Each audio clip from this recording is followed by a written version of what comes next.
Don't let people control your every decision. We have puppets for that. We will discuss them all today on The Verdict.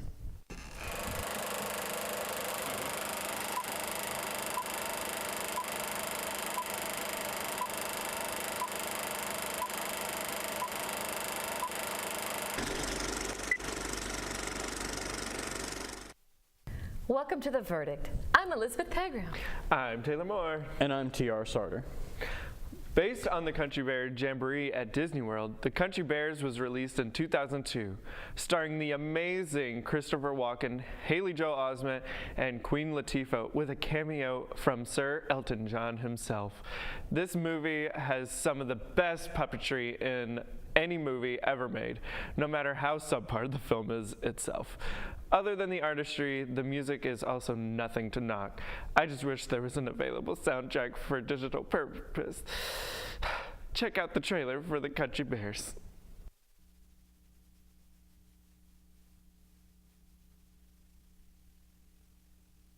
Barry Barrington was like any other boy. Sometimes I feel different. Dexter? He's run away from home. Now Barry's about to discover his destiny. The Country Bears! With four guys who are barely a band. I belong here. Well, are you going to find him? Does he have any distinguishing marks? Yeah. He's got thick brown hair all over his body. On Disney DVD and video, one boy is searching for what he's been missing and discovering what he's had all along. Who's that little bear? Oh, that's no little bear. That's my brother. Yeah! Disney's The Country Bears. Yeah. Coming soon to own on Disney DVD and video. All right, so did you think this movie was very good? Okay. If I already didn't have a lot to say about this movie, that pun even made it worse for me. Okay. Well, I don't like it. How about we start there? I'm like, first of all, these bears are terrifying. The fact that they're like life-size but bigger, and they're huge puppets that blink and their mouths move, and it just looks hot in there, and they're just absolutely disturbing. I hate them in every sense, every which way. Wow. Now go ahead with your point. Well, you heard it here, folks. You heard it here. I guess that's the verdict. Show's over. No. Okay. No. Since this is a puppet-themed episode, let me just try and win you over with the puppetry, because you have to say it's better than the Muppets. Oh, that's a bold statement. Okay, no. Okay, listen. Each of the bears had two separate puppeteers, two different types. One, there was somebody in there being, a mascot, and it was kind of funny to think about. That is kind of terrifying, and apparently they were hot. I guarantee you they were. Those poor. But there was also somebody else who was off screen who had a little remote controlling their facial expressions. Oh man. I mean, you got to be real in sync for that. You have to be yeah. I mean, yeah, I see. It was well done as far as like their mouths weren't really off while they were talking or anything like that. I just didn't like it at all, and like it's impressive, but horrible. And it's just this little boy who's a bear, and he's like, I don't think I'm in the right family, and his brother's like, yeah, you're not. I'm like, first of all, I love Dexter. I got a lot to say about Dexter too, but I'll save that. And he goes on his way and he's like, oh, I love these country bears. They look like me. Maybe that makes sense. This plot is very similar to the Muppets plot, but we'll get to that. Yeah. Like it's okay, but which almost movie the came exact first? Same. I don't know. I mean, what movie came first? I haven't seen the Country Bears in a very long time. It just seems, upon rewatching, it seems endemic of that kind of early 2000s trap you see a lot of like kids movies fall into. Oh my goodness. Where it's the exact same plot of every like cheaper by the dozen level like mainstream. Yes. Why'd you have to bring up that movie though? It's the same plot. A kid feels outcast, so he runs away. It's like every kid movie in the early 2000s. Oh, it was every kid in the early 2000s. And then I ran away like 5 times. What? Well, that's unrelated. But then it's that plot where it's like, oh, this band split up, but in order to do this one thing, we all got to get back together for one final performance. It's a Disney movie. What do you expect? It was made in 2002. My standards are not high It at was all. not theatrically released. Actually, I think it was. But they'll try to reboot it. Out. I'm willing to bet you any amount of money that within the next 3 years they will attempt to reboot Country Bears with Christopher CGI. Walken, come back. Y'all. Please. Play one of the bears. Play one of the bears, Christopher Play Walken. all the bears. Haleigh Joe Osment played the kid bear, Barry. I know, I didn't know that. And Yeah, you thought The Sixth Sense was his shining moment. Watch out. Barry. The cast was fairly impressive. Haleigh Joe Osment and Christopher Walken. And you said Queen Latifah. Yeah, she plays the bartender where they found Zeb Zubert, the fiddle player. Oh, yeah. And then who else was in it? That was only Elton John. He made a cameo as the gardener. What was Elton John doing? They were like, "Hey, Elton, are you not doing anything now?" He's like, "Yeah, well." I think that was more for the parents. I felt the same way while watching Kingsman 2, where it's like, why is Elton John even here? Is he in Kingsman 2? He's like the main guy in King. He's like one of the main guys in Kingsman 2. He's a critical plot point. He also helped with the music in Romeo and Juliet. So I guess he's just bored. I think he's got a lot of time on his hands. Like, hey, you okay, but from a movie standpoint, I get it. It's very dumb. The plot is very mediocre. What I just love is just the charm of it. I mean, the bad guy lost a talent competition to the Country Bears, and that was his revenge plot. Right? Like when and all he did was armpit fart. Seeing Christopher Walken do armpit farts was a whole other thing. I was like, wow, I'm trying to maintain my respect for this man. It's the best thing he's ever been in. It really is. I can't think of any movie that Christopher Walken's been in better than The Country Bears. I don't think so. One of his better performances, I think. Okay, but on the real, because we get it, Christopher Walken's been in other things that are not the Country Bears. Yeah. And he might be the only famous person besides Queen Latifah that was in this movie. And Haleigh Joe Osment. Debatable. I thought it was Shia LaBeouf. Honestly, when I first watched it again, I was like, is that young Shia LaBeouf? He would have been young. Is that Shia LaBeouf? Okay. I understand why the bear would have left home if it was Shia LaBeouf. I get it. Okay, can we just talk about, because you said 2000s, and yeah, the plot's very 2000s, where it's just like misfit, whatever, I don't know. But can we talk about Dexter's hair? How the spikes and stuff, that is so 2000s. It's so And when they find Fred Betterhead and he's doing his little harmonica and they're doing the song and the music video type thing, that whole video is so 2000s. It's crazy. Oh, yeah. She thinks she's an R&B artist. Right? It's like, oh, just girl. all their stage performances are so cringy. The whole time I'm watching it and they're prancing around in these big bear suits. Stage dive. Okay, but Ted Betterhead's storyline is amazing. He was trash, and he was like, I'm a famous whatever, and he's like, you're nothing. You're a wedding singer. Oh yeah, isn't there one that's on a kid's show or something? Or was that the same one? They had a kids show made based on them, and they had bear power. That's another thing. The other one was a marriage counselor. But I didn't know this movie. Trixie! Oh my gosh, I'm so sorry for all of the references. God. I've seen this movie so many times. If you really think about it, Country Bears has a lot in common with Pirates of the Caribbean. Oh, yeah. Early 2000s Disney movies based on rides. I didn't even know. I knew there was a Country Bears ride, and then when I was reading a little more about it, I was like, oh, what? I was like, this. Okay, so hold on a minute. We had an attraction at a Disney park. Someone's like, make a movie out of it. We have these animatronic things. Let's put people in them, and let's make a whole movie about it. That reminds me. Oh, that's they have a modern take on the Jungle Cruise coming out this year. With The Rock. Or next year. Yeah, right? Yeah. Enough of that. Oh, yeah. Jeez. Well, next movie. Anyway, from wild musical numbers to insane practical effects, the edgy humor of Team America World Police is a film in its own category completely. It was actually the first brainchild of Matt Stone and Trey Parker, the creators of South Park and Book of Mormon. Let's take a look at this trailer.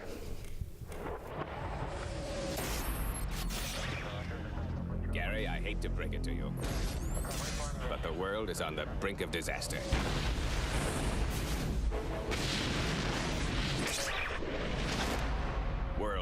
Pegram is at an all-time high. And the only thing standing between order and chaos is us.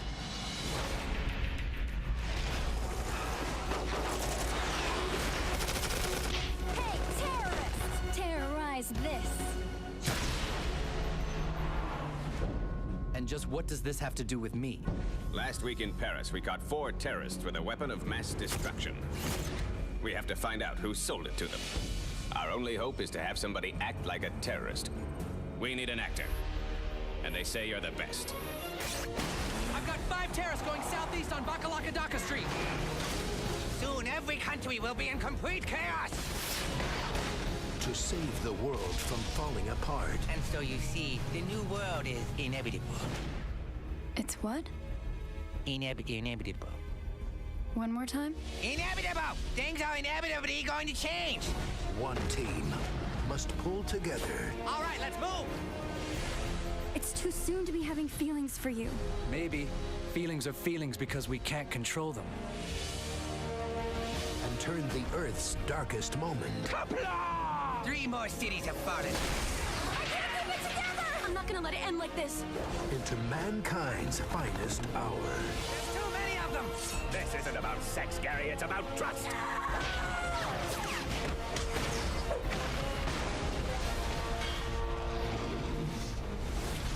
All right, let's make this interesting. Kia!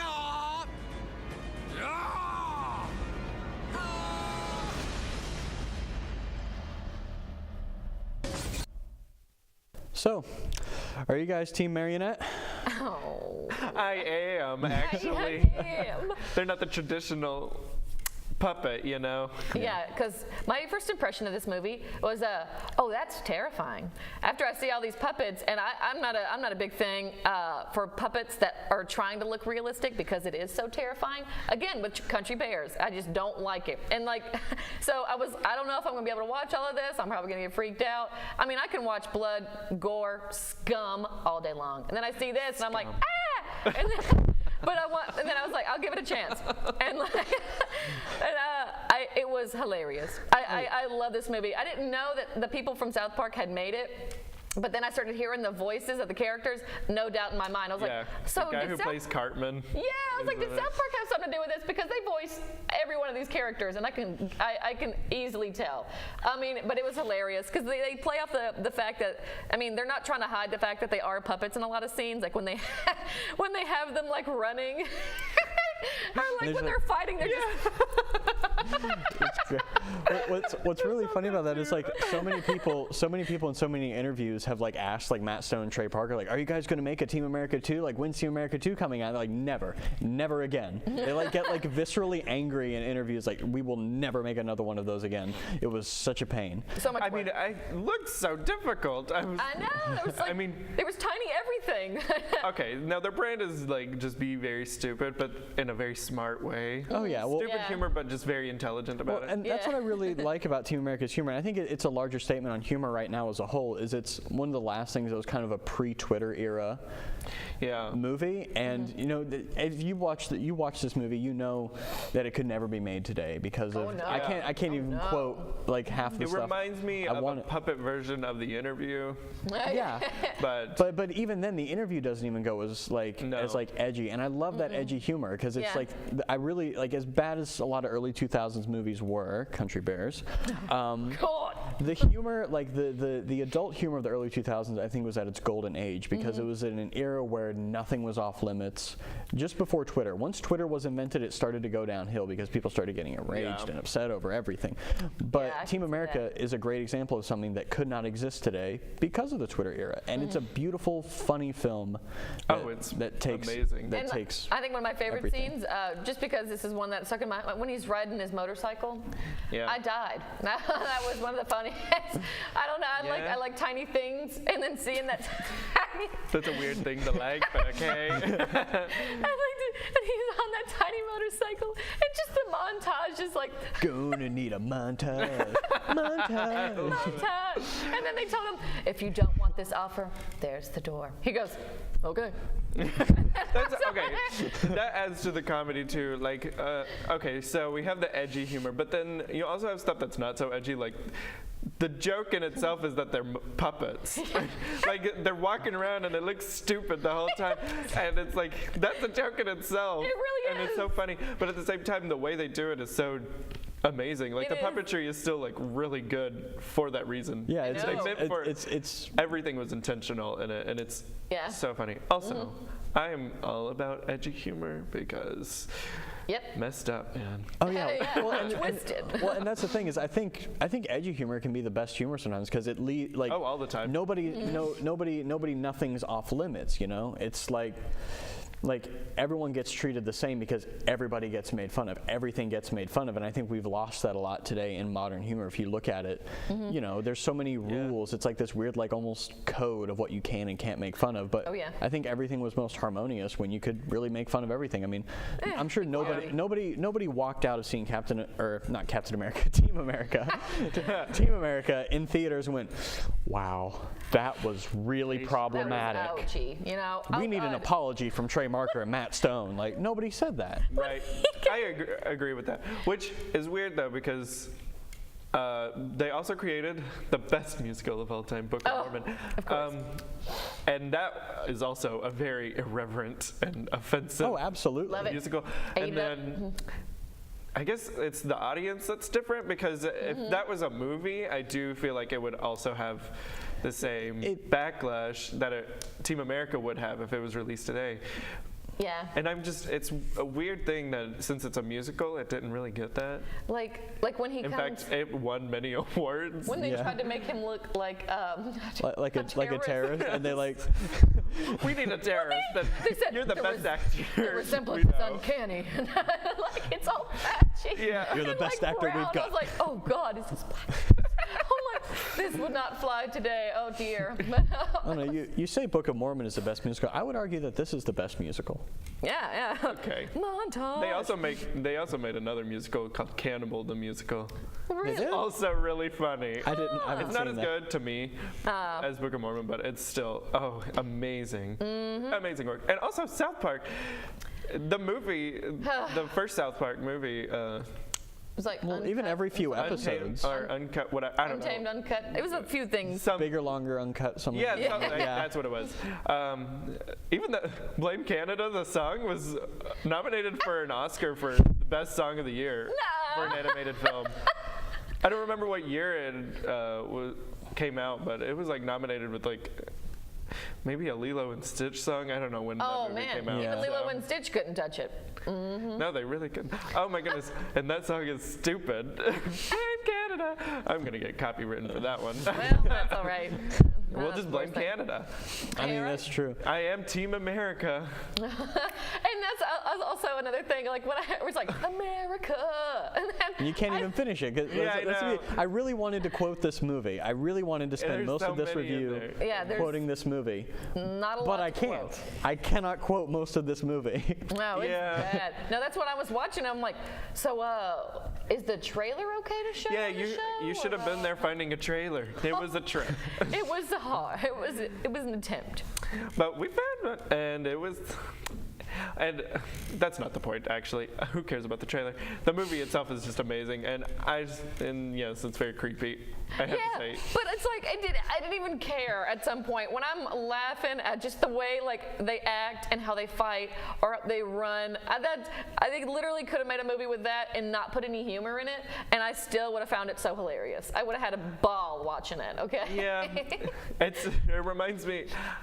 It reminds me of like stop motion. And a little bit, yeah. Just like really dramatic actions and careless, and then when they're fighting, like, it's like, it reminds me, they're like, oh yeah, these are puppets.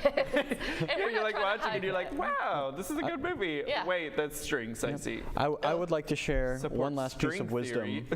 One last piece of wisdom from Team America. There are 3 kinds of reviewers on this show.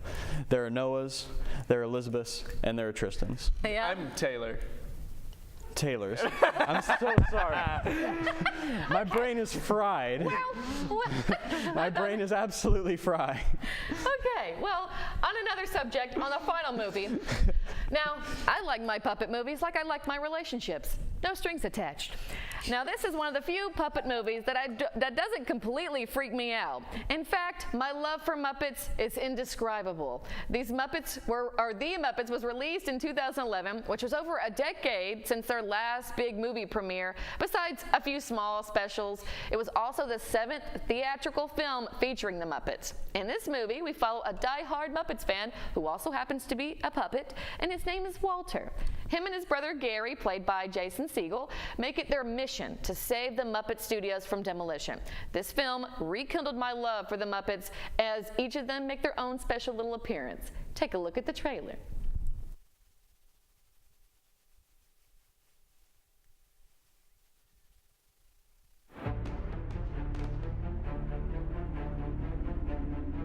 We're trying to get the old gang back together again. We haven't done this in a long time.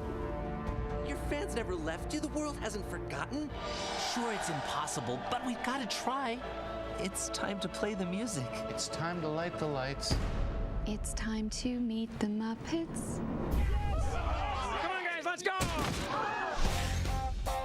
Wow, I can't believe we're all back together. Yeah!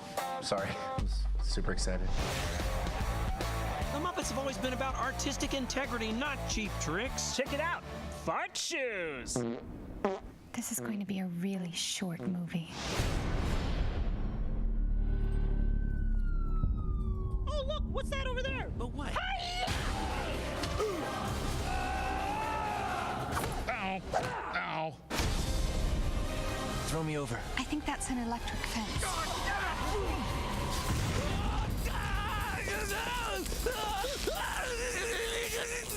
It's an electric fence. Yep. Maybe you don't need the whole world to love you, you know? Maybe you just need one person. Oh, got me. And I don't care what anybody says. I believe in you. And you.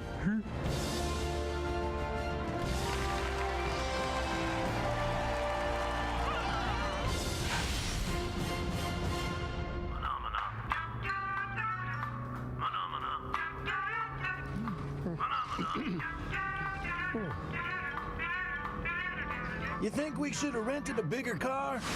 This Thanksgiving, there's no movie like a Muppet movie. Jason Segel, Amy Adams, Kermit the Frog, and Miss Piggy. Ow, that hurt! The Muppets.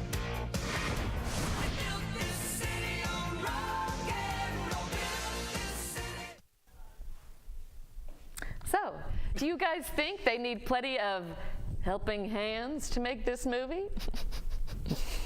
I mean, I gotta hand it. I gotta hand it to him. It's a pretty solid film. Yeah, I thought it was great because I've always loved Muppets. Like my favorite, the Kermit and Piggy duo, always been my thing. Also, Pepe the Shrimp. I don't know if or the King Prawn. Excuse me. I don't know if everybody's familiar with him. Also, one of the funniest Muppets you will ever see. Okay. He is really funny. I like him a lot. And he doesn't make a lot of appearances in this movie. I think he's only in there like a couple other times. But you know they're great. what movie he does make an appearance in? The Muppets Go to Oz, or whatever it's called. Yes. Yeah. Starring Ashanti. Yes. Oh man, that's such a a good movie. classic. I love that. He's in it the whole time because he plays Toto. Yes, that's what's so. Toto, whatever the name is. That's why that's one of my favorite movies. I wanted to talk about that too. He went from a fish to a Muppet. A king prawn. Yeah. Oh, but speaking of this movie, okay, let's think about it for a second because this kind of started at the beginning of the reboot era that we are currently sitting in right now. Right. Hating my life. Right. But this movie was like one of the first ones that was like, we're going to take this really old idea that somebody else had a long time ago and we're going to make it modern and be uncreative about it. Right. But they actually killed it, I think. I think they did a great job with this movie. Occasionally you do strike iron with a reboot. It just, it's like Ghostbusters. Don't you dare. Just kidding. The reboot that was so good they're rebooting it again. I think that was supposed to be a sequel. Maybe. No. Because it was the original guy who was like, I want to make a sequel that is unrelated to the reboot. But like I was saying earlier, with Country Bears having the exact same plot, let me map it out for you. So it's the whole thing where, we were a group, we were together, we split up, we're doing our own thing now. Oh no, something's happened. We all have to come back together, make one big performance to save up enough money to save our whatever it may be. So the plot of same thing. The plot of Scooby-Doo. Or a lot of movies, I guess. But it's the exact same as Country Bears. But of course, I love this a whole lot more than good old Country Bears. But I mean, this was great. I mean, because we when all the Muppets have their own jobs, you know, Gonzo is a toilet person. Miss Piggy is like a Vogue editor. Oh, like, very Devil Wears Prada. Right? But like even meaner somehow. Right? I was rooting for Miss Piggy. I was like, look at her doing her own thing. Keep doing your own thing. Don't worry about that stuff. The Muppets. The ones where they found Fonzie because he was at that club underground. And the Muppets were like the mean ones. The Muppets. Oh, yeah, I remember that. They're like the mean versions of them. They're amazing. Also, Amy Adams does no wrong. Yes, always. Okay, actually, always that's a lie. good stuff. She's done some bad things, but some bad roles. But I think overall in this movie she killed it because she was really funny. That's another thing about this movie. It's dumb humor, but also intelligently done. Well, I think that's what you can get away with puppets, and I think that's been kind of a running theme with them, is you can get away with like so much more than you can with people. Like you can get people in there, and honestly, like this is film. Kermit gonna tweet an apology? No. Who are you gonna be like? That guy with his hand behind Kermit. I was not a fan of the way he made that mouth move. Like, right. Did not work for me. Jim Henson did not die for this. Oh no. Oh. But yeah, like they've had movies in between then, because their last big one was back in like '99, and they've had many movies. Yeah, they had the Wizard of Oz one, like we said. They had some Christmas special. They had the Christmas Carol one. Yeah. They had the other Muppets movie. I think it was called the Muppets movie. Right. And then they had the sequel also to Muppets Most Wanted. That one I watched on a plane. To San Diego, but I fell asleep during that. And then they had the show that was on Hulu. Or at least I watched it on Hulu. It may have been on actual they TV, did reboot where the show. Where it was 30 Rock with the Muppets. I think Yeah. they canceled it. They canceled it quickly. They canceled it quickly. It was so funny though. Maybe they only need to do movies at this point because it doesn't work as a show anymore. Yeah, it's a lot of work, I imagine. I don't know. Well, Disney's axing the Muppets ride as well, so I think movies are really the only way that's going to keep the Muppets preserved as far as in media. It was so sad because I remember when the movie came out, they were like, "Oh, the Muppets are a thing again. Oh, look, there's a new TV show." Right. And now we're back in the age of when they're dead again. I know. It's like, that didn't last long. Give it another decade, and they're like, "Hey, we got to get the gang back together, so we needed to save our stage." Same plot. Again. You know what movie sounds similar to that? Sing. I hated that movie. Oh, with the little cartoon That's actually almost exactly the same. Sing might have been the next Muppets reboot, but all CGI. Hate Sing. That movie's trash. Yeah, isn't that At least cartoon? Muppets had better music. Absolutely. Oh, speaking of, can we talk about it? The music in this movie is my favorite thing in the entire world. I know every single song. But the best part is actually all the cameos. There were so many celebrity cameos in this movie. So, from Selena Gomez to Whoopi Goldberg, Jim Parsons is in it, and that's amazing. Mickey Rooney is also, he's in the opening dance number. Yeah. And Amy Adams has her own solo in the diner. Well, she's also a main character. Well, yeah, so less of a cameo. Yeah, she wasn't really a cameo. She was just there, and she's a big celebrity, but I love her. I want to talk about her again. I always want to talk about her. You know what we're going to talk about next week, though? Oh, boy. For the season finale, we're going to talk about Tim Burton movies. Spoopy. With Pee-wee's Big Adventure, Big Fish, which is his best movie, by the way. Everyone watch it. I don't know. I think Beetlejuice is the best. Okay, that's fair. That's a fair assumption. But Big Fish actually is. Oh, yeah. No, it's still great. And Mars Attacks, which is possibly his worst because it looks horrible, but it's amazing. I love it. It's fun. It is so fun. Yeah, I love it. I'm excited for that one. I hope I'm on that one. Right. Well, we'll see. So see you then next week on The Verdict.